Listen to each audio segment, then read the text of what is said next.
All right, so we did an inside one piece. Now let's do an outside. How we cut those. So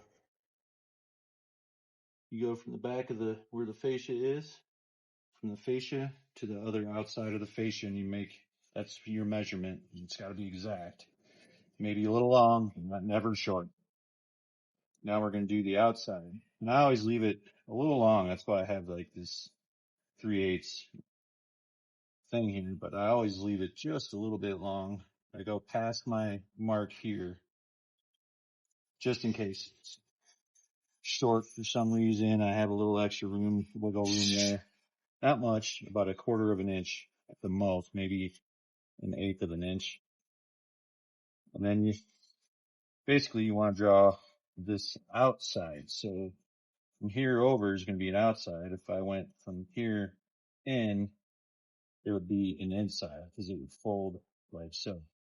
But instead we're doing an outside, so I want to draw this outside line, and then I slide it all the way over past this line about 2 inches.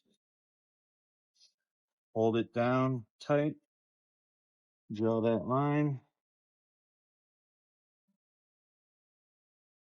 Let's see if you can see that. Barely.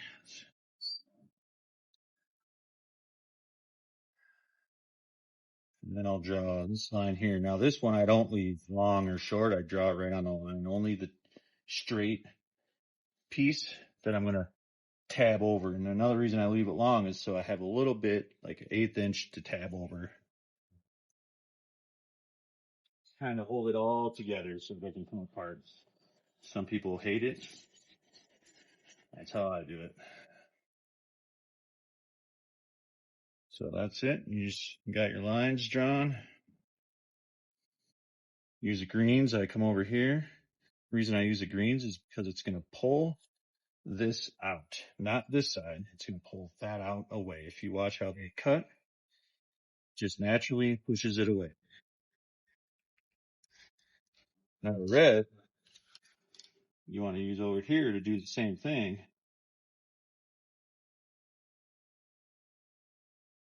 And I kind of pull with it, and then I'll just do that.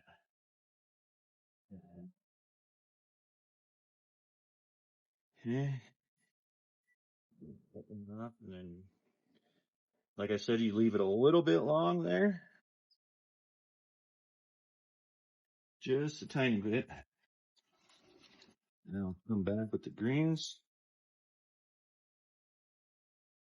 Don't ever draw this line, but I always know that this is my tab side, so I can cut everything off of the machine here. If you don't cut it off the machine, it's a pain in the butt. If you're holding it, trying to cut tabs, and it's just stupid. So I always leave it on, and I cut them right in the machine, so I don't have to hold it. The machine holds it for me.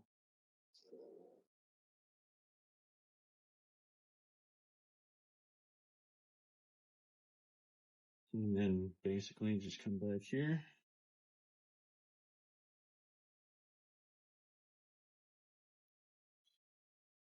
And this one, I just cut right on the line. Every time I just do it the same way, then you never have to guess. What's your tab side? What's your straight side? I just do it the same way. Some people like to do it, make it flow with the water.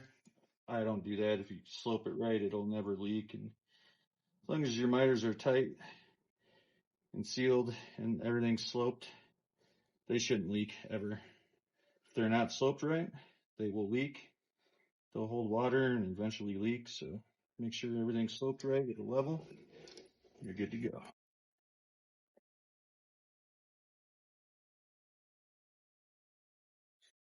And then I always take a flat plier. You see, this is kind of pushed out for hangers to slide underneath, but I always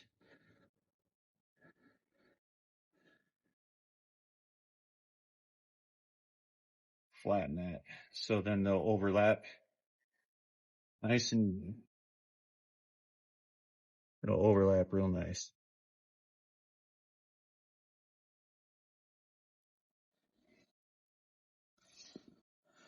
And then I always cut that off. Pair of reds. And see, it's on the machine now. I don't have to hold it. I don't have to flip it. I don't have to do anything. I just cut.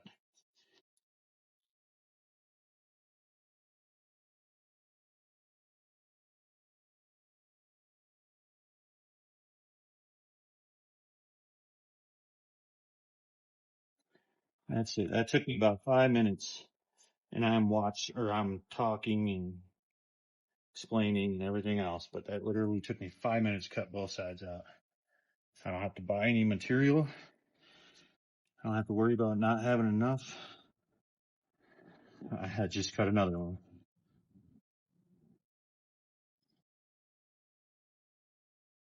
Now flatten this out, kind of push it down, and the other one I pull out so they go right over the top of each other. I'm sure that's good 90.